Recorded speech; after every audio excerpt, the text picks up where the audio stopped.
Canada ने study permit जो है वो कैप जो है वो अनाउंस कर दिए हैं फॉर 2026।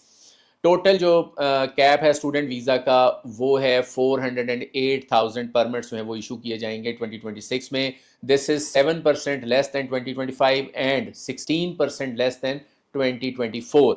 अगर हम इसका ये वर्क परमिट्स इशू किए जाएंगे, अगर हम मैंने पहले कहा था 155,000 है, अब मैं कह रहा हूँ 400,000 है, तो आप भी कह रहे होंगे यार आप कोई एक बात पे टिकें।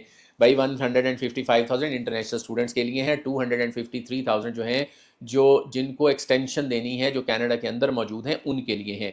अगर हम कैटेगरी वाइज ब्रेक डाउन देखें तो पाल टाल का जो ब्रेक डाउन है वो 180,000 है, मास्टर्स और पीएचडी के लिए 49,000 है, प्राइमरी स्कूल स्टूडेंट्स के लिए 115,000 है, अदर पाल एग्जाम एप्लीकेंट्स जो होंगे वो 64,000 होंगे।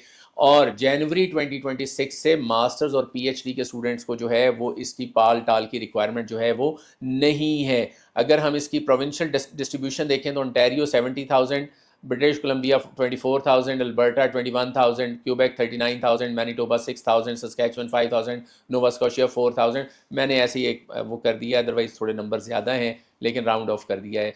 तो इन जो प्रोविंसेस हैं इनमें जो क्यूबेक ओंटारियो है उसका कोटा सबसे ज़्यादा है।